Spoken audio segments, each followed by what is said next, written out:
Welcome to true talk academy. I'm your faculty Sudheer sir. So మనకి gate mechanical ఏఈఏడబ్ల్యూకి సంబంధించి fluid mechanics teach చేస్తున్నాం. Second part ఈరోజు మనం discuss చేస్తున్నాం. ఆల్రెడీ మీకు చెప్పడం జరిగింది. ఫ్లూయిడ్ మెకానిక్స్ని సెంజల్ అండ్ సింబాల్ అని ఫాలో అవుతున్నాం. సో అది మీరు ఆ టెక్స్ట్ బుక్ ఫాలో అయితే ఆన్లైన్లో కూడా కాపీ దొరుకుతుంది. సో ఈ క్లాసెస్ సేమ్ సింబాలా అండ్ సెంజల్. Okay, what is meant by boundary layer? Fluid mechanics లో బౌండరీ లేయర్ అంటే ఏంటి? ఈ కాన్సెప్ట్, ఈ బౌండరీ లేయర్ అనే కాన్సెప్ట్ ఇక్కడ నేర్చుకుంటే హీట్ ట్రాన్స్ఫర్లో కన్వెక్టివ్ హీట్ ట్రాన్స్ఫర్ తీసుకుంటే అక్కడ మనకి natural convection, forced convection, boundary layer concept అంటే fluid mechanics as well as heat transfer లో నీకు ప్రతిసారి కనిపిస్తూనే ఉంటుంది. ఏంటి బౌండరీ లేయర్ అంటే ఏంటి, ఏ విధంగా ఫామ్ అవుతుంది, ఈ కన్స్ట్రైంట్ అంటే ఏంటి, సో ఓపెన్ ఛానల్ ఏ విధంగా ఉంటుంది, ఇలాంటి కాన్సెప్ట్స్ అన్నిటి కూడా, ఈ నో స్లిప్ కండిషన్ అంటే ఏంటి, so different types of fluid flows ఏవైతే ఉన్నాయో ఈరోజు క్లాస్లో మనం తెలుసుకునే ప్రయత్నం చేద్దాం. Okay, boundary layer. So boundary layer అంటే ఏంటంటే the boundary layer is a thin reason of a fluid near the solid surface where fluid velocity changes from zero at the wall due to the no slip condition, the free stream velocity of the fluid. అంటే ఏంటి sir అంటే ఇప్పుడు మనకి నార్మల్గా ఏదో ఒక object ఈ విధంగా ఉందండి. సో ఈ ఆబ్జెక్ట్ పైకి ఏది విధంగా ఫ్లో అవుతుంది, మనం డిస్కస్ చేస్తున్నాం ఫ్లూయిడ్ మెకానిక్స్. ఏంటన్నా fluid mechanics. What is meant by fluid అంటే ఏంటి సార్ అంటే ఇప్పుడు మనకి గమనించండి, సాలిడ్ అనేటువంటిది ఫోర్స్ యాక్ట్ చేస్తున్నప్పుడు ఏమైనా ఫోర్స్ దానిపైన పడితే ఏమవుతుంది, అవి ఆ లోడ్ని రెసిస్ట్ చేస్తుంటాయి. ఈ ఫ్లూయిడ్స్ ఏమవుతుంటాయి, రెసిస్ట్ చేయకుండా ఆ షియర్ లోడ్కి ఏమవుతుందంటే డీఫార్మ్ అవుతుంది. The first condition. సాలిడ్ లో దగ్గరగా మాలిక్యూల్స్ ఉండడం వల్ల ఫోర్స్ యాక్ట్ చేసినప్పుడు ఆ ఫోర్స్ ని రెసిస్ట్ చేస్తాయి. వెరాజ్ ఫ్లూయిడ్స్ ఏం చేస్తాయంటే ఫోర్స్ అప్లై చేసినప్పుడు ఆ రెసిస్ట్ చేయకుండా అవి డీఫార్మ్ అవుతాయి. ఫస్ట్ కండిషన్ ఏమవుతాయి సార్, అవి డీఫార్మ్స్ అవుతుంటాయి. సో లిక్విడ్స్, గ్యాసెస్ అనేటువంటిది మనం కన్సిడర్ చేసుకుంటాం. ఇక్కడ ఒక ఎయిర్ కానీ ఇలా ఫ్లూయిడ్ ఇలా ఆబ్జెక్ట్ పైన వెళ్తుంది. చూడండి, ఇక్కడ ఆబ్జెక్ట్ ఉంది. This is aeroplane like that. Okay, ఇప్పుడు నేను ఏం చేస్తున్నానంటే జాగ్రత్తగా చూడండి ఒకసారి. సో దీన్ని ఏం చేస్తున్నాను, ఒక విధంగా ఇలా ప్లేట్లా తీసుకున్నాను. వీటిపైన నాకు ఏమవుతుందంటే, సో వీటిపైన మనకి ఇలా ఇనిషియల్ గా we have some velocity U infinity. Initial గా మనకి ఏముందంటే సమ్ వెలాసిటీ అనేటువంటిది ఉండడం జరిగింది. That is you infinity. ఈ యూ ఇన్ఫినిటీ ఇనిషియల్ వెలాసిటీ ఉంది. అయితే ఇక్కడికి వచ్చేసరికి ఏమవుతుందంటే ఇలా ఈ కండిషన్కి వచ్చినప్పుడు ఏమవుతుందంటే ఇక్కడ ఒక ప్లేట్ ఉంది. సో ఇది ఏమవుతుందంటే ఈ విధంగా ఒక లేయర్ అనేటువంటిది ఏర్పడడం జరుగుతుంది.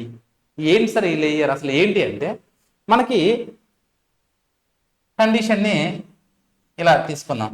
X axis and Y axis. So ఇంతవరకు యూ ఇన్ఫినిటీతో ఉన్న వెలాసిటీ ఏదైతే ఉందో ఈ ఆబ్జెక్ట్ ఇక్కడికి రాగానే ఈ ఏరియాలో ఏమైంది, వెలాసిటీ జీరో అయ్యింది. ఎందుకు జీరో అయింది, అబ్స్టాకిల్ ఇలా బెండ్ అవుతూ కరువు తీసుకుంటూ ఇలా పోయింది. అంటే ఈ y ఈక్వల్స్ టు ఈ స్టార్టింగ్ లైన్ y అనేటువంటి 0 1 2 3 4 ఇలా ఇంక్రిమెంట్ అవుతుంది కదండి. ఇలా y ఈక్వల్స్ టు 0 కండిషన్ లో, అంటే ఈ వెర్టికల్ గా హైట్ 0 కండిషన్ లో వెలాసిటీ అనేటువంటిది u ఈక్వల్స్ టు 0 అవుతుంది. ఇనిషియల్ గా it consist of some velocity that is u infinity while flows towards in between aeroplane కానీ లేదు ఒక రివర్ లో వాటర్ ఫ్లో అవుతూ వెళ్తుంది. మనకి రివర్స్ లో మనకి ఏం తెలుసు, స్టోన్స్ కానీ ట్రీస్ కానీ ఏవో సమ్స్ ఉంటాయి. ఒక స్టోన్ పైలో వెళ్తున్నప్పుడు ఏమవుతుంది, ఆ స్పీడ్ ఇలా వచ్చింది. Suppose what I'm saying that ఈ వాటర్ ఇలా ఫ్లో అవుతుంది. ఇలా ఫ్లో అవుతూ అబ్స్టాక్ ఉంది. ఈ అబ్స్టాక్ టచ్ అవగానే ఈ అబ్స్టాక్ దగ్గర వెలాసిటీ 0. ఈ సైడ్ వెళ్ళి మళ్ళీ ఏమవుతుంది, మళ్ళీ ఆ వెలాసిటీ రీచ్ అవుతుంది అనమాట. అంటే ఒక అబ్స్టాకల్ రాగానే ఆ పార్ట్ లో ఏమైంది, వెలాసిటీ 0 అయ్యింది. సో ఇక్కడ ఏదైతే ఒక అబ్స్టాకల్ వచ్చిందో అక్కడ ఏమైంది, ఆటోమేటిక్ ఇక్కడ 0 అవ్వడం జరుగుతుంది. ఏం 0 అయింది, ఇనిషియల్ వెలాసిటీ 0 అయ్యింది. యూ ఎప్పుడైతే ఇక్కడ 0 అయిందో ఎక్కడ 0 అయింది? At condition y equals to 0, y 0 అయినప్పుడు యూ అనేటువంటిది 0 అవుతుంది. దెన్ ఆఫ్టర్ దీన్ని మనం నెంబర్ ఆఫ్ లేయర్స్ గా కన్వర్ట్ చేసుకుంటే ఏమవుతుందంటే విస్కస్ ఫోర్స్ అనేటువంటిది మనకి ఏం చేస్తామంటే మనం 2 టైప్స్ ఆఫ్ ఫోర్సెస్ మాట్లాడతాం. Attraction of same molecules is called as cohesive forces. Attraction of different molecules called as adhesive forces. ఇలా ఫ్లూయిడ్ ఏదైతే ఉందో ఇలా ఫ్లూయిడ్ ఫ్లో అవుతున్నప్పుడు ఈ బాటమ్ ఆఫ్ ద ప్లేట్ కి మరియు ఈ లేయర్ యొక్క ఫ్లూయిడ్ కి మధ్య attraction force nothing but adhesive force ఉండడం వల్ల ఆ ఫ్లో ఏం చేస్తుందంటే రిస్ట్రిక్ట్ చేయడం జరుగుతుంది. సో మీరు ఇలా ఈ కింద నుండి ఇలా పైకి వెళ్తున్నప్పుడు ఈ వెలాసిటీ యూ పైకి వెళ్ళేప్పటికీ యూ ప్లస్ డెల్ యూ అలా ఇంక్రిమెంటల్ ఉన్నటువంటిది పెరుగుతూ వస్తుంది. But y equals to 0 condition లో u అనేటువంటిది 0 అవుతుంది. అట్ పీరియడ్ ఆఫ్ కొంత సమయం తర్వాత ఏమవుతుందంటే మళ్ళీ ఇనిషియల్ గా ఉన్నటువంటి ఈ యూనిఫినిటీ వెలాసిటీ రావడం జరుగుతుంది. సో ఎక్కడ వరకు అయితే ఇలా బౌండరీ కనిపిస్తుందో దాన్ని బౌండరీ లేయర్, ఈ లైన్ ని మనం ఏమంటామంటే డెవలపింగ్ రీజియన్ గా చెప్పుకుంటాం. దట్ ఈస్ డెవలప్డ్ రీజియన్ గా మనం చెప్తాను బేసిక్స్ చెప్తున్నాను, క్లియర్ కట్ గా అర్థమవుతుంది. అంటే ఈ boundary layer is the region. ఇగోండి ఇది ఒక రీజియన్, డెవలపింగ్ రీజియన్. ఏం చేస్తుంది? ఏ ఫ్లూయిడ్ నియర్ సాలిడ్ సర్ఫేస్, ఎప్పుడైతే ఒక సాలిడ్ సర్ఫేస్ కనుక వచ్చిందో ఆ ఇనిషియల్ గా 0 వెలాసిటీ రావడం జరుగుతుంది, u ఈక్వల్స్ టు 0 అవుతుంది. ఎందుకంటే అక్కడ ఈ ప్లేన్ అనేది కంప్లీట్ గా అబ్స్ట్రాక్ట్ చేస్తుంది. సో ఇన్ y డైరెక్షన్ లో 0 కండిషన్ లో u ఈక్వల్స్ టు 0 అవుతుంది. అంటే వాటిపైన ఎటువంటి మోషన్ రాదు. సో వాటిపైన మోషన్ రావట్లేదు అంటే దాన్ని మనం ఏమంటామంటే నో స్లిప్ కండిషన్. అండర్స్టాండ్? దాన్ని మనం నో స్లిప్ కండిషన్ గా చెప్పుకోవడం జరుగుతుంది. Okay, we will see continue. See why it forms. ఎందుకు ఈ బౌండరీ లైన్స్ ఫామ్ అవుతాయి అంటే when fluid over a surface, when fluid flows over a surface, ఒక సర్ఫేస్ పైన ఇలా వెళ్తుంది, అప్పుడు fluid molecules touching the wall stick to it, ఆ వాల్ కి తగిలి స్టిక్ అవడం జరుగుతుంది. వెంటనే వెలాసిటీ ఏమవుతుంది? ఆ వెలాసిటీ బికేమ్స్ జీరో. సో ఆ నియర్ బై ఫ్లూయిడ్స్ ఏవైతే ఉన్నాయో, ఆ నియర్ బై ఫ్లూయిడ్ లేయర్స్ ఏవైతే ఉన్నాయో, near by fluid layers slow down the due to viscosity. So ఈ ప్లేట్ దగ్గరికి వచ్చేసరికి ఏమైంది? ఇక్కడ 0 అయ్యింది. ఈ పైన విస్కాస్ ఫోర్స్ వల్ల నెమ్మదిగా గ్రాడ్యువల్ గా ఇంక్రిమెంటల్ అవుతూ వస్తుంది. ఇక్కడ ఉన్నటువంటిది ఈ పైన ఏమవుతుందంటే కొంత పెరుగుతూ వెళ్తుంది అనమాట. Nothing but nearby fluid layers slow down due to viscosity. దీనివల్ల due to viscosity. Then after velocity gradually increase way from the wall. నెమ్మదిగా పెరగడం జరుగుతుంది. See once how it is going on, then only you can understand easily. So initially have a flow, air flow గానీ fluid flow గానీ flow అవుతుంది. Free stream velocity u infinity. So ఈ free stream velocity ఇక్కడ ఉన్న సందర్భంలో మనం ఏం చేసినాం? ఏదైనా ఆబ్జెక్ట్ తీసుకొచ్చాం.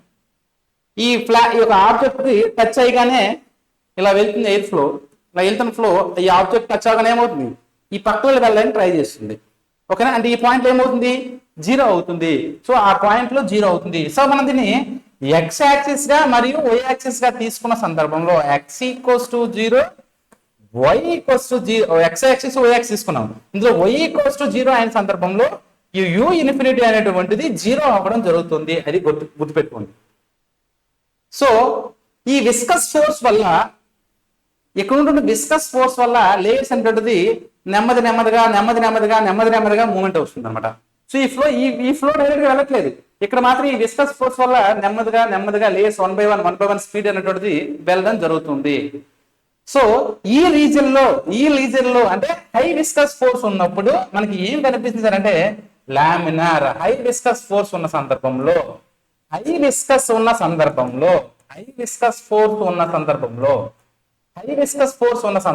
మనకి లామినార్ వస్తుంది. సో లామినార్ అంటే మనకి ఏ విధంగా వస్తుంది అంటే basically we have Reynolds number. ఒక ఎక్స్పెరిమెంట్ ఉంది మనకి, Reynolds number. What is meant by Reynolds number? Reynolds number RE is the initial force to viscous force. Initial force కి మరియు విస్కస్ ఫోర్స్ కి మధ్య ఉన్నటువంటి ఆ రేషియోని ఏమంటాం రెనాల్డ్స్ నెంబర్ అంటాం. సో ఇక్కడ విస్కస్ ఫోర్స్ ఉంది, విస్కస్ ఫోర్స్ ఎక్కువ ఉంది, ఇనిషియల్ ఫోర్స్ తక్కువ ఉంది. So when Reynolds number less than 2000, then the flow is called as laminar flow. So viscous force వల్ల ఇది నెమ్మదిగా వెళ్తుంది అనమాట.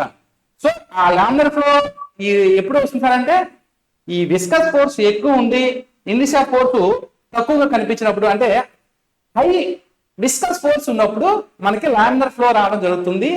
లామినర్ ఫ్లో యొక్క రెనాల్డ్స్ నెంబరు 2000 కంటే తక్కువగా ఉండడం జరుగుతుంది. సో మనం బేసిక్స్ లో డిప్లొమా స్టాండర్డ్స్ మనం ఏం చదువుతామంటే Reynolds number less than 2000 then the flow is said to be laminar అంటాం.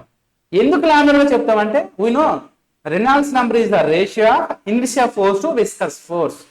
When viscous force plays across more in that area or region, then the flow will be very slow. Then only it will slow down and it goes slowly at a uniform path. So it is called as laminar flow. So after being a period, viscous force will decrease. చూడండి, మనము 10th వరకు స్కూల్లో చదివినప్పుడు ఏమవుతుందంటే parents మనకి బాగా చదువు అంటే విస్కస్ ఫోర్స్ లాగా కాదు, వాళ్ళు మన మీద ఎక్కువ ఫోకస్ చేస్తుంటారు కాబట్టి మనం జాగ్రత్తగా నెమ్మదిగా ఎటువంటివి చేయకుండా, అంటే అల్లరి పనులు ఏం చేయకుండా జాగ్రత్తగా చదువుకుంటాం. ఈ వన్స్ ఈ 10th క్లాస్ జోన్ దాటిన తర్వాత ఇంటర్మీడియట్ జోన్కి వెళ్ళాం అనుకోండి, ఎక్కడ హాస్టల్లో కానీ ఎక్కడ వెళ్ళాలనుకోండి, ఇంకా మనం వాళ్ళని పట్టించుకో మనం హీరోలు తోపులు తురులు అయిపోతుంటాం. In this way here also when flow is when viscous force ఎప్పుడైతే ఉందో నెమ్మదిగా వెళ్తుంది, then the flow Reynolds number less than 2000 అవుతుంది, దాన్ని లామినర్ ఫ్లో అంటాము. సో ఇక్కడ ఉన్నటువంటి హైట్ ని మనం boundary layer thickness delta X boundary layer thickness అంటాము. సో ఆఫ్టర్ దట్ ఏమైంది, విస్కస్ ఫోర్స్ డిక్రీజ్ అయింది. సో దానివల్ల ఫ్లో అనేటువంటిది ఏమవుతుంది, స్పీడ్ గా వెళ్ళడం జరుగుతుంది. ఇక్కడ ఈ వాల్కి U=0 కండిషన్ లో కండిషన్ లో మనకి ఎటువంటి వెలాసిటీ ఉండదు. అంటే ఇప్పుడు y=0 అయిన సందర్భంలో, అంటే వెక్టర్ యాక్సెస్ లో y యాక్సెస్ లో 0 డిస్టెన్స్ లో నీకు ఈ ఏమవుతుంది, U=0 అవుతుంది. ఇలా U=0 అయినప్పుడు ఎటువంటి ఫ్లో కూడా దాని మీద స్లిప్ అవ్వదు అనమాట, అంటే అలా వెళ్లకుండా ఉంటుంది కాబట్టి దాన్ని నో స్లిప్ కండిషన్ చెప్పడం జరుగుతుంది. ఏం చెప్తాం సార్, నో స్లిప్ కండిషన్ గా మనం మాట్లాడుకుంటాం. No slip condition, what is meant by no slip condition అంటే వెన్ y=0 అయిన సందర్భంలో ఆ వెలాసిటీ ఆఫ్ ఏ ఫ్లూయిడ్ 0 అయితే దాన్ని మనము నో స్లిప్ కండిషన్ గా చెప్పుకుంటాము.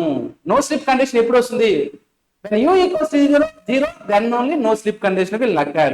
ఈ నో స్లిప్ కండిషన్ లో విస్కస్ ఫోర్స్ అనేది ఎక్కువగా ఉంటుంది. సో చూడండి, fluid flow is often confined by solid surface. ఇప్పుడు ఈ ప్లేట్ మీద ఈ ఫ్లూయిడ్ వెళ్తుంది, ఎలా వెళ్తుంది అనుకోండి, అంటే ఇక్కడ కన్ఫైన్డ్ అంటే ఓన్లీ ఒక దగ్గర ప్లేట్ మాత్రమే ఫేస్ చేస్తుంది confined surface. And important to understand how the pressure of the solid surfaces affects the fluid flow. ఇప్పుడు మనకి ఫ్లో రెండు రకాలు ఉంటాయి. ఒకటి ఎక్స్టర్నల్ ఫ్లో, మనకు తెలుసు ల్యాబ్ ఎగ్జామ్స్ లో ఇంటర్నల్ ఎగ్జామ్స్, ఎక్స్టర్నల్ ఎగ్జామ్స్. ఇక్కడ కూడా internal flows, external flows. External flows అంటే ఏంటంటే ఒక ప్లేట్ పైన ఒక ఫ్లూయిడ్ పాస్ అవుతుంది, దట్ ఈస్ ఎక్స్టర్నల్ ఫ్లో. ఒక ప్లేట్ పైన ఫ్లూయిడ్ పాస్ అవుతున్నప్పుడు ఓన్లీ వన్ వే మాత్రమే కన్స్టెంట్ ఉండడం జరుగుతుంది. వెరాస్ ఈ పైప్ గుండా ఈ ఫ్లూయిడ్ పాస్ అవుతుంది అనుకోండి, దాన్ని ఇంటర్నల్ ఫ్లోస్ అంటాం. ఈ ఇంటర్నల్ ఫ్లోస్ లో కన్స్టైన్ మొత్తం కన్స్టైన్ అంటే అందులో వెళ్ళే ఫ్లూయిడ్ మొత్తం కూడా కన్స్టైన్మెంట్ కలిగి ఉంటుంది. ఇప్పుడు ఒక ప్లేట్ కాబట్టి ఇలా చేసేసిన ఒక పైప్ గుండా వెళ్ళింది అనుకోండి, పైన విస్కస్ ఫోర్స్ ఉంటుంది, కింద విస్కస్ ఫోర్స్ ఉంటుంది, మొత్తం విస్కస్ ఫోర్స్ ఉంటూనే వెళ్తుంది, కన్స్టెంట్ అంటాం. అదే ఓపెన్ ఛానల్ అనుకోండి, ఒక డ్రైనేజ్ తీసుకున్నారు, డ్రైనేజ్ తీసుకుంటే మనకి left side, right side, bottom side constant ఉంటుంది, టాప్ సైడ్ మాత్రం ఓపెన్ గా ఉంటుంది. ఓకే, సో ఇక్కడ ఇది చెప్తున్నాడు. So we know that water in a river cannot flow through the large rocks and that goes around them, that is the water velocity normal to the rock surface must be 0. ఒక రాయి ఏదో abstract ఉన్నప్పుడు ఈ river లో వెళ్తున్నప్పుడు velocity 0 అవుతుంది, ఎందుకు abstract వచ్చింది కాబట్టి. ఆ 0 కండిషన్ మనం నో స్లిప్ కండిషన్ అంటాము. This is the boundary layer గా మనం చెప్పుకోవడం జరుగుతుంది. అయితే ఇప్పుడు మీరు గమనించండి, ఇప్పుడు ఏది మీరు గమనిస్తారంటే, ఇప్పుడు వెలాసిటీస్ మూవ్ అవుతున్నాయి. ఈ వెలాసిటీస్ అనేటువంటిది మూవ్ అవుతున్న సందర్భంలో చూడండి ఇలా గ్రాడ్యువల్గా ఇలా వస్తుంది, ఇలా వస్తుంది. అంటే ఈ వెలాసిటీ ఈ వల్ల ఇక్కడ బౌండరీ వస్తుంది కదా, ఇది పారాబలిక్ గా ఉంటుందా లేదా ఇన్క్లైన్డ్ గా ఉంటుందా అనేటువంటిది దేని మీద ఆధారపడుతుందంటే ఫ్లో మీద. అప్కమింగ్ క్లాసెస్ లో మనం చెప్పుకోవడం జరుగుతుంది, ఫ్లోస్ మీద ఆధారపడి జరగడం జరుగుతుంది. అంటే ఈ వెలాసిటీ డిస్ట్రిబ్యూషన్ ఏ విధంగా జరుగుతుంది, వెలాసిటీ డిస్ట్రిబ్యూషన్ కర్వ్ లీనియర్ గా వస్తుందా, పారాబలిక్ గా వస్తుందా, ఇన్క్లైన్డ్ గా వస్తుందా, అసలు ఏ విధంగా వస్తుంది అనేటువంటిది మాట్లాడతాం. సో ఇక్కడ బౌండరీ లేయర్ అంటే ఏంటి అంటే, బౌండరీ లేయర్ అనేటువంటిది ఫ్లూయిడ్ ఫ్లో అవుతున్నప్పుడు ఆ రెసిస్టెన్స్ వల్ల ఆ initial condition y equals to 0 condition లో u అనేటువంటి 0 అవుతుంది. That is no slip condition. అక్కడ ఫామ్ అవుతుంది ఆ వెలాసిటీ డిస్ట్రిబ్యూషన్ అనేటువంటిది రావడం జరుగుతుంది. దాన్ని మనం ఏమని చెప్తామంటే బౌండరీ లేయర్ కండిషన్ గా మనం డిస్కస్ చేయడం జరుగుతుంది. Okay, no slip condition, yes మనం దీన్ని కవర్ చేస్తాం. ఇప్పుడు fluid in a motion comes to complete stop at the surface. ఈ ఫ్లూయిడ్ మోషన్ అయితే ఉందో మూవ్ అవుతుంది, కంప్లీట్ గా స్టాప్ అవుతుంది అన్నమాట ఆ ప్లేట్ దగ్గర, సర్ఫేస్ దగ్గర. Agency 0 and velocity relative to the surface, ఆ సర్ఫేస్ కి అసలుకి ఆ 0 అవుతుంది. ఆ సర్ఫేస్ పోల్చుకుంటే వెలాసిటీ 0 అవడం జరుగుతుంది. సో ఆ fluid direct contact solid stick అయ్యి అక్కడ నీకు వెలాసిటీ 0 అవుతుంది. దీనివల్ల due to the viscous force only, due to the viscosity. ఈ విస్కస్ ఫోర్స్ వల్ల మాత్రమే, ఈ విస్కస్ ఎఫెక్ట్స్ వల్ల మాత్రమే మనకి ఏమవుతుందంటే అక్కడ వెలాసిటీ అనేది 0 అవుతుంది, due to the surface, due to the viscosity effects and there is a no slip. అంటే ఎటువంటి, అంటే ఈ ప్లేట్ పైన ఎటువంటి వెలాసిటీ రాదు కాబట్టి దాన్ని నో స్లిప్ కండిషన్ చెప్పుకుంటాం.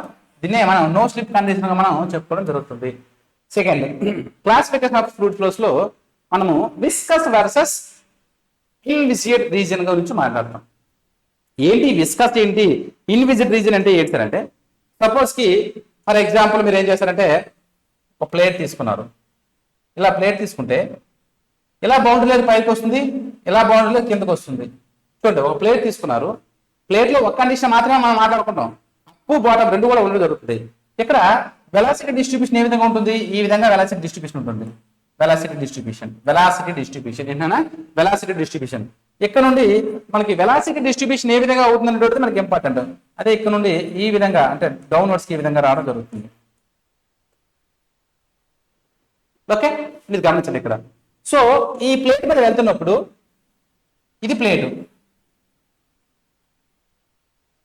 ఈ ప్లేట్ పై వెళ్తున్న సందర్భంలో ఈ బాటమ్ ఆఫ్ ద ప్లేట్స్ దగ్గర నీకు ఏముంటుంది, విస్కస్ ఫోర్స్ ఉంటుంది.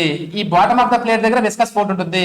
అంటే ఈ ప్లేట్ పైన, అదే విధంగా ఈ ప్లేట్ కింద ఎక్కడైతే విస్కస్ ఫోర్స్ ఉంటుందో ఆ విస్కస్ ఫోర్స్ ఉన్న ఏరియాను మనం ఏమంటామంటే విస్కస్ రీజియన్. విస్కస్ ఫోర్స్ ఉన్న ఏరియాను మనం ఏమంటారంటే విస్కస్ ఫోర్స్ ఉన్న రీజియన్ మనం ఏమంటే viscous flow region. Viscous flow region దాన్ని మనం ఏమంటారంటే విస్కస్ ఫ్లో రీజియన్ గా మనం చెప్పుకుంటాం. విస్కస్ ఫ్లో రీజియన్ గా మనం చెప్పుకుంటాం. ఓకేనా. సో అదర్ దాన్ దట్ మనకి ఏముంటుంది, అక్కడ విస్కాసిటీ ఉండదు. సో స్లోగా వెళ్తున్నప్పుడు మాత్రమే, అంటే ఈ యొక్క ఈ ప్లేట్ పైన సమ్ బీయింగ్ అపార్ట్ మాత్రమే నీకు ఏముంటుంది, విస్కస్ ఫోర్స్ ఉంటుంది. బి అంటే there is no viscous force. దాన్ని మనం ఏమంటామంటే inviscid flow region or inviscid flow region గా రెజిమ్ గా మనం చెప్పడం జరుగుతుంది. So what is meant by viscous versus non viscous inviscid అంటే ఏంటంటే ఎక్కడైతే ఫ్లూయిడ్ ఫ్లో వెళ్తున్న సందర్భంలో అక్కడ విస్కాసిటీ అనేటు ఒక ప్రాబబిలిటీ అనమాట, ఒక ప్రాపర్టీ వల్ల ఆ మోషన్ అనేటువంటిది ఫ్లో అవుతుందని విస్కస్ రీజియన్ అంటాము. విస్కస్ ఫోర్స్ లేని ప్రాంతాన్ని మనం ఏమంటామంటే ఇన్ విస్కస్ రీజియన్ గా మనం చెప్పుకోవడం జరుగుతుంది. Okay, you can understand.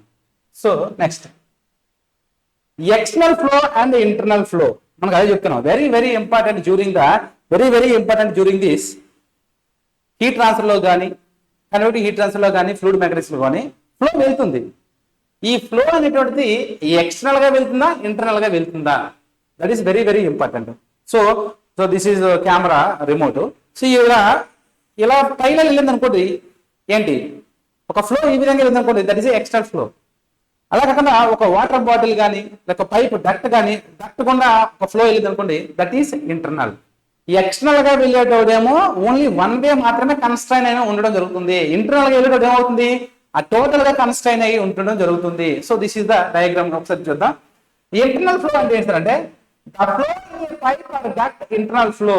ఒక పైపు ఉండా వెళ్తే దాన్ని మనం ఏమంటామంటే ఇంటర్నల్ ఫ్లోగా మనం చెప్పుకోవడం జరుగుతుంది. ఇంటర్నల్ ఫ్లోగా చెప్పుకోవడం జరుగుతుంది.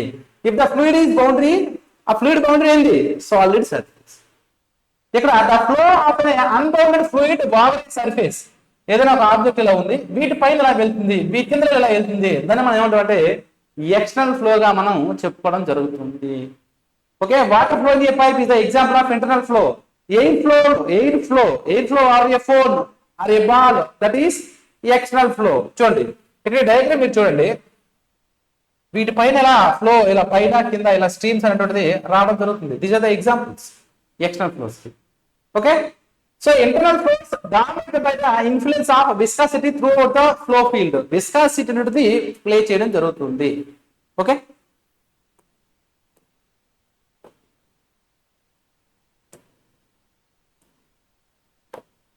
Next compressible versus incompressible. So what is compressible? So మనం కంప్రెసిబుల్ అనే కాన్సెప్ట్ చాలా ఇంపార్టెంట్, ఎందుకంటే ఆ ఫ్లో కంప్రెసిబుల్ ఇన్కంప్రెసిబుల్ బేస్ అయ్యే మనం చాలా ప్రాబ్లమ్స్ చేస్తుంటాం. సో ఇక్కడ కంప్రెసిబుల్ గురించి మాట్లాడాడు. 2 పారామీటర్స్ తీసుకోవాలి. ఒకటి density. What is meant by density అంటే density is the ratio of mass by unit volume. So ఈ డెన్సిటీ రోతో మాట్లాడతాం. ఈ రో అనేది కాన్స్టెంట్ గా ఉంటే దాన్ని మనం ఇన్కంప్రెసిబుల్ ఫ్లూయిడ్ ఫ్లోస్ అంటాం. వెల్ డెన్సిటీ ఇస్ కాన్స్టెంట్ గా ఉంటే ఒకటి incompressible flow. And also Mach number అనేటువంటిది ఉంటుంది. What is meant by Mach number అంటే speed of object by speed of sound in air. So మనకి speed of sound 330 metre per second తీసుకుంటాం. ఒక object దానికంటే ఎంత ఎక్కువ స్పీడ్ తో వెళ్తుంది, తక్కువ స్పీడ్ తో వెళ్తుంది డిఫైన్ చేసిన Mach number. So based on Mach number అనేటువంటిది మనకి లెస్ దాన్ 0.3 ఉండాలి. అండ్ డెన్సిటీ అనేటువంటిది ఏమవుతారంటే కాన్స్టెంట్ గా ఉండాలి. ఇలాంటి సందర్భంలో ఈ రెండు ఉన్న సందర్భంలో next moment velocity 100 metre per second కంటే లెస్ దాన్ ఉండాలి. ఇలాంటి సందర్భంలో ఉన్న ఫ్లూయిడ్ మనం ఏమంటామంటే కంప్రెసిబుల్ ఫ్లోస్ అంటాము. ఏమంటారు? కంప్రెసిబుల్ ఫ్లోస్ అంటాము. వెరాస్ డెన్సిటీ చేంజెస్ అయినా మ్యాక్ నెంబర్ గ్రేటర్ దాన్ 0.3 అయినా ఇలాంటి సందర్భంలో మనం ఏమంటామంటే ఇన్కంప్రెసిబుల్ ఫ్లూయిడ్స్ గా మనం చెప్పడం జరుగుతుంది. See example here gas is there. ఈ గ్యాస్ మనం ఏం చేస్తున్నాం, ఈ హైట్ నుండి కొంత కంప్రెస్ చేయగలుగుతున్నాం. ఎందుకు? డెన్సిటీ చేంజ్ అవుతుంది, దాన్ని మనం కంప్రెస్ చేయగలుగుతున్నాం. 1 లీటర్ వాటర్ బాటిల్ వాటర్ ఇచ్చి 2 లీటర్ ఫిల్ చేయాలంటే మనం ఫిల్ చేయగలుగుతామా? కంప్రెస్ చేయగలుగుతామా? యాక్చువల్గా ఒక సిలిండర్ మనకు తెలుసు. At the time of olden days లో స్కూల్ లెవెల్లో కానీ కాలేజ్ లెవెల్లో కానీ మీరు బ్యాచిలర్ లైఫ్ లో ఇనిషియల్ గా పెద్ద సెటప్ చేయలేదు, ఎందుకంటే ఆ రూమ్మేట్ ఎక్విప్మెంట్ కాస్ట్ అంతా మనం బేర్ చేయలేదు. సో 5 kg గ్యాస్ సిలిండర్ తీసుకొస్తాం. ఆ 5 kg గ్యాస్ సిలిండర్ లో 6 kg కూడా గ్యాస్ ను ఫిల్ చేయొచ్చు. ఎందుకు? కంప్రెస్ చేస్తూ ఫిల్ చేయొచ్చు. అంటే గ్యాస్ అనేటువంటిది కంప్రెస్ అవుతుంది, డెన్సిటీ చేంజెస్ అవుతుంది. What is meant by density? Mass by unit volume. అంటే దాని యొక్క వాల్యూమ్ ఎంత ఉందో అందులో 5 kg 6 kg 7 kg కంప్రెస్ చేయడాన్ని మనం ఏమంటే కంప్రెసిబుల్ ఫ్లోస్ అంటాం. ఇప్పుడు water 1 litre bottle 1 litre water పడగలుగుతాం, లేదంటే లెస్ దాన్ పడగలుగుతాం తప్పించి 2 లీటర్ వాటర్ కానీ 1.5 లీటర్ ప్రెస్ చేయలేం. దట్ ఈస్ ఆ లిక్విడ్స్ మనం కంప్రెస్ చేయలేము అనమాట. డెన్సిటీ చేంజ్ కాదు. సో ఈ ఫ్లూయిడ్స్ లో మనకి ఏవైతే ఇలా దగ్గరగా వస్తాయో దట్ ఈస్ కంప్రెసిబుల్, ఇలా సేమ్ కాంటెంట్ లో ఉంటుందని మనం ఇన్కంప్రెసిబుల్ ఫ్లూయిడ్స్ గా చెప్పడం జరుగుతుంది. So Mach number 0.3 that is very important. And compressible effects on air can be neglected as speed under the about 100 meter per second. So ఇది very very important. Compressible versus incompressible. Laminar versus turbulent. Already చెప్పాను. Laminar flow Reynolds number. If Reynolds number is less than 2000, then it can be called as a laminar flow. What about turbulent flow? If the Reynolds number is greater than 4000, that is called as turbulent flow. What is in between 2000 to 4000 అంటే that is transit flows, either laminar or turbulent. So inertial force వల్ల మాత్రమే అక్కడ fluid flow Reynolds number స్లోగా ఉంటే ఆ flow నెమ్మదిగా వెళ్తే దాన్ని లామినార్ ఫ్లో అంటాము. ఎప్పుడైతే ఈ Reynolds నెంబర్ మోర్ దెన్ 4000 ఉందో దాన్ని మనం టర్బులెంట్ ఫ్లో గా మనం డిస్క్రైబ్ చేయడం జరుగుతుంది. చూడండి, ఫ్లూయిడ్ మూవ్, ఈ లామినార్ లో ఫ్లూయిడ్ ఏదైతే మూవ్ అవుతుందంటే స్మూత్ మూవ్ అవడం జరుగుతుంది. స్మూత్ 3 జొన్నలు ఏం కాదు, మరి రవీంద్ర సార్ ఐడెంటిఫై చేశారు దీన్ని. ఓకే, స్మూత్ గా వెళ్తుంది. అండ్ ప్యారలైజ్ ఇక్కడ ఎలా ఉంటుంది అంటే ప్యారలైజ్ లో వెళ్ళడం జరుగుతుంది. అంటే ఒక లేయర్ బై ఒక లేయర్ ఇలా ప్యారలైజ్ అనేటువంటిది ఉండడం జరుగుతుంది. సో ఈ వెలాసిటీ ప్రొఫైల్స్ ఇక్కడ మనకి పారాబోలిక్ ప్రొఫైల్స్ అనేటువంటిది రావడం జరుగుతుంది. సో ఈ లామినార్ ఫ్లో లో Reynolds నెంబర్ అనేటువంటిది లెస్ దాన్ 2000, Reynolds నెంబర్ అనేటువంటిది 2000 కంటే తక్కువ ఉండడం జరుగుతుంది. మరి ఈ టర్బులెంట్ అంటే ఏంటి సార్ అంటే నచ్చినట్టు వెళ్తుంది అనమాట. మూవ్స్ అనేటువంటిది జిగ్జాగ్ వేలో వెళ్ళడం జరుగుతుంది. ఫస్ట్ అండ్ ఈ ఒక ప్యాటర్న్ అనేటువంటిది మిక్సింగ్ ప్యాటర్న్ ఉంటుంది, మిక్సింగ్ ప్యాటర్న్ ఉండడం జరుగుతుంది, మిక్సింగ్ ప్యాటర్న్. ఓకేనండి. సో దీన్ని మనం రినాల్డ్స్ నెంబర్ అనేటువంటిది గ్రేటర్ దాన్ 4000 ఉండడం జరుగుతుంది. 4000 కంటే ఉంటే దాన్ని ఎక్కువ ఉంటే మళ్ళీ కన్వర్టింగ్ హీట్ ట్రాన్స్ఫర్ చేసినప్పుడు మనకి ఈ రినాల్డ్స్ నెంబర్ బేస్ చేసుకున్న లామినార్ ఫ్లోని 5 × 10⁵ కంటే ఎక్కువ ఉంటే ఒక ఫ్లో అంటాం, తక్కువ ఉంటే ఒక ఫ్లో అంటాం. That is converting heat transfer. Right now we discussing about fluid mechanics. So fluid mechanics no Reynolds number less than 2000, greater than 4000 it can be classified as. Okay. So this is laminar versus turbulent. ఈ laminar force లో ఏది ఎక్కువ interfere చేస్తుందంటే viscous force ఎక్కువ ఉంటుంది కాబట్టి slow గా వెళ్ళడం జరుగుతుంది. టర్బులెంట్ లో విస్కస్ ఫోర్స్ అనేది ఏమవుతుంది, వెరీ లెస్ ఉంటుంది అనమాట. సో దానివల్ల ఏమవుతుంది, టర్బులెంట్ ఫ్లో అనేటువంటిది వెళ్ళడం జరుగుతుంది. See okay, that is laminar versus turbulent. Natural versus forced. What is meant by natural? Natural, forced. ఏ లేదన్నా, డ్యూ టు డెన్సిటీ డిఫరెన్స్ వల్ల ఫ్లో జరిగింది అనుకోండి, దాన్నే న్యాచురల్ ఫ్లోస్ అంటాము. లేదా ఒక బీంగే మీడియం ఏదైనా తీసుకొని ఫ్లో జరుగుతుందని ఫోర్స్డ్ ఫ్లో అంటాము. Now this is the summer scenery is going on right now. So most of the families AC ఉండొచ్చు, little bit of families AC లేకపోవచ్చు. సో మనకు ఖచ్చితంగా ఫ్యాన్ అయితే మాత్రం 100% అందరింటికలా ఉంటుంది. సో కూలర్స్ కానీ టేబుల్ ఫ్యాన్స్ కానీ కూడా ఉంటుంది అందరి దగ్గర. ఓకే. సో నార్మల్గా నువ్వు డోర్ తీసి డోర్ ఓపెన్ చేసావు అనుకోండి, ఆ డెన్సిటీస్ వల్ల కానీ ఆ ఎయిర్ ఫ్లో వల్ల ఆ రూమ్ లోకి ఎయిర్ ఫ్లో వచ్చింది అనుకోండి, అది న్యాచురల్ గా వస్తుందని మనం న్యాచురల్ ఫ్లోస్ అంటాం. అదర్వైజ్ ఒక ఫ్యాన్ స్విచ్ చేస్తే అది క్రియేట్ చేసి ఆ గాలి బ్లో చేసి మన మీద పంపించడం, ఎయిర్ కూలర్ అది రొటేట్ చేసి మన మీదకి పంపించడం, దీస్ ఆర్ ద ఏం సార్ అంటే అవి ఫోర్స్డ్ ఫ్లోస్. అంటే only being of parameter density difference వల్ల, అంటే డెన్సిటీ సార్ ఏ విధంగా సార్ అంటే హీట్ అయింది అనుకోండి, ఆ ఎయిర్ పైకి వెళ్తుంది, ఆ హై డెన్సిటీ ఉన్న ఎయిర్ లోవర్ పార్ట్ రావడం జరుగుతుంది. డ్యూ టు డెన్సిటీ డిఫరెన్స్ వల్ల హీట్ ట్రాన్స్ఫర్ జరిగినా లేదంటే ఈ ఫ్లూయిడ్ ట్రాన్స్ఫర్ జరిగినా that is called as natural flows. Or otherwise మనకి ఒక ఫ్యాన్ కానీ ఇండ్యూస్డ్ ఫ్యాన్ కానీ డ్రాఫ్ట్ ఫ్యాన్ కానీ యూజ్ చేసి ఫ్లో జరిగితే దాన్ని మనం ఏమని చెప్పుకుంటాం అంటే న్యాచురల్ అనేటువంటిది ఏంది, only density difference. Other mechanical device use చేసి దాన్ని మనం ఏమంటామంటే ఫోర్స్ ఫ్లోగా మనం చెప్పడం జరుగుతుంది. చూడండి ఇక్కడ ఫోర్స్ ఫ్లో, ఇక్కడ ఒక ఫ్యాన్ తీసుకొని నేను ఏం చేస్తానంటే దీన్ని ఇలా రొటేట్ చేస్తున్నాను, ఆ ఫ్యాన్ గాలి ఇలా రావడం జరుగుతుంది. అలా కాకుండా న్యాచురల్ గా ఇలా ఎయిర్ డిఫరెన్స్ వల్ల ఇలా పైకి వెళ్ళింది అనుకోండి, హార్ట్ బాడీ వల్ల అలా న్యాచురల్ గా జరిగింది అనుకోండి, దాన్ని మనం న్యాచురల్ అని చెప్పడం జరుగుతుంది. See ya steady and unsteady. So మనకి ఫ్లూయిడ్ పార్టికల్స్ చాలా విన్నాం, ప్రెషర్, వెలాసిటీ, టెంపరేచర్, మాస్, ఇవన్నీ కూడా ఫ్లూయిడ్ క్యారెక్టరిస్టిక్స్. సపోజ్ కి ఒక క్యారెక్టర్ ఎవరో సో ఎక్సన్ క్యాండిడేట్ ఎలాంటి వాడు, is a very handsome and చాలా అందంగా ఉంటాడు, మంచి శాలరీ వస్తుంది, ఈజ్ అ గుడ్ పర్సన్, ఇలాంటి ఎక్స్పెక్ట్ చేసాం అనుకోండి, నథింగ్ బట్ అవి క్యారెక్టరిస్టిక్స్. హైట్ ఉంటాడు, 6 అడుగులు, ఆజారబావుడు అంటాం, అంటే ఇవన్నీ ఉన్న క్యారెక్టరిస్టిక్స్. ఇంత సిమిలర్ వే ఫ్లూయిడ్స్ గా మనం ఏం చేస్తామంటే ఆ fluid have some characteristics. What are the characteristics? Pressure, force by unit area pressure, volume the unit mass occupy substance, and temperature, and అదే విధంగా మాస్, ఇలాంటివన్నీ పారామీటర్స్ అనమాట. ఈ పారామీటర్స్ అనేటువంటివి ఏ టైంలో చూసినా ఫోరక్స్ లో ఒక ఫ్లో వెళ్తుంది. For examples one flow is going on like this, ఇలా ఫ్లో వెళ్తుంది అనమాట. సో నేను మార్నింగ్ బ్రేక్ఫాస్ట్ 8 o'clock బ్రేక్ఫాస్ట్ చేసి, మార్నింగ్ 8 o'clock బ్రేక్ఫాస్ట్ చేసి ఈ ఫ్లోలో ఉన్నటువంటి parameters temperatures, pressure, volume, mass ఏవైతే ఉన్నాయో చెక్ చేశాను. తర్వాత మళ్ళీ లంచ్కి వచ్చే ముందు 12 గంటలకు ఒకసారి చెక్ చేశాను, మళ్ళీ ఈవినింగ్ కూడా 4 o'clock ఒకసారి చెక్ చేశాను. ఇలా చెక్ చేసిన ప్రతి సందర్భంలో what is the values initially same, అన్ని వాల్యూస్ అన్ని సందర్భాలు కూడా ఒకే విధంగా ఉంటుంది. అలా ఉంటే వాటిని మనం ఏమంటాం సార్ అంటే స్టడీ ఫ్లోస్ అంటాము. అంటే ఒక ఫ్లో వెళ్తుంది, దాని యొక్క ఫ్లూయిడ్ పార్టికల్స్ అనేటువంటివి ఎల్లవేళలా ఒకే విధంగా ఉంటే, అంటే ఫ్లూయిడ్ పార్టికల్స్ ఉంటాయి కానీ మన ప్రిపరేషన్ లో ఎల్లవేళలా ఉండదు. మార్నింగ్ అవర్స్ లో కొద్దిగా ఎక్కువ ఉంటుంది కాన్సన్ట్రేషన్, ఈవినింగ్ అవర్స్ లో ఒక ఎక్కువ ఉంటుంది ఏంటి డిస్కాన్సన్ట్రేషన్. బట్ ఇన్ బిట్వీన్ అనేటువంటి చేంజ్ అవుతుంది అనమాట. ఇలా అలా చేంజ్ అవ్వకుండా పర్ఫెక్ట్ గా ఉంటే స్టడీ ఫ్లో అంటాం. అలా చేంజ్ అయితే మన అన్స్టడీ ఫ్లోస్ అని చెప్పడం జరుగుతుంది. Study flow respect to time అనేటువంటి చేంజెస్ ఏమి ఉండదు. ఏంటి ప్రెజర్ ఆర్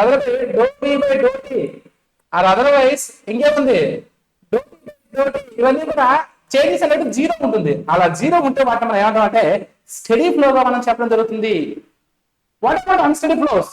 ఇలా చేంజెస్ కనిపిస్తే, ఇలా డోటీ బై ప్రతి కాన్సెప్ట్ లో కూడా ఇలా చేంజెస్ కనిపిస్తే మనం ఏమంటామంటే అన్స్టడీ ఫ్లోస్ గా మనం చెప్పడం జరుగుతుంది. అన్స్టడీ ఫ్లోస్ గా మనం చెప్పడం జరుగుతుంది. This is the study versus unsteady. 1 2 3 4 5 ర్యాంకులన్నీ మావే అంటుంటారు ఇన్స్టిట్యూట్స్. కానీ ఇక్కడ 1 2 3 డైమెన్షనల్ ఫ్లోస్ అంటే ఏంటి సార్ అంటే, ఒక ఫ్లో ఒక డయాగ్రామ్స్ తో ఎక్స్ప్లెయిన్ చేస్తే మీకు అర్థమవుతుంది. సో ఇక్కడ మనకి ఫ్లో కనిపిస్తుంది, ఓకేనా? సో ఇలా బౌండరీ ఇంటర్నల్ ఫ్లూయిడ్ ఫ్లో వెళ్తున్నాడు. బౌండరీ ఇలా మనకి ఇలా ఇంటర్నల్ గా ఫ్లో, ఇలా ఇంటర్నల్ పైప్ లో ఒక ఫ్లూయిడ్ ఫ్లో వెళ్తున్న సందర్భంలో, ఇంటర్నల్ లో ఒక ఫ్లూయిడ్ ఫ్లో వెళ్తున్న సందర్భంలో మనం ఇక్కడ డిస్క్రైబ్ చేస్తుంటాం. అంటే వెలాసిటీ ఏదైతే ఉందో ఈ వెలాసిటీని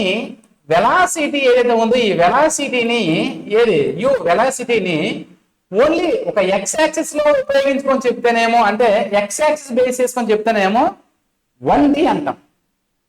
అంటే ఓన్లీ ఎక్స్ యాక్సిస్. అంటే ఇప్పుడు మనం 1D అని మనకి 1D figure, 2D figure, 3D figures తెలుసు. ఫిగర్ అంటే ఎక్కడ ఫిగర్ వద్దు, 1 డైమెన్షన్, 2 డైమెన్షన్, 3 డైమెన్షన్ బాడీని. సో ఇక్కడ మనకి ఈ 1D 2D 3D లో 1 డైమెన్షన్ మనం చూస్తున్నప్పుడు దాని యొక్క velocity in the terms of X direction ఒకటే మాట్లాడాం అనుకోండి, దాన్ని 1 డైమెన్షన్ అంటాం.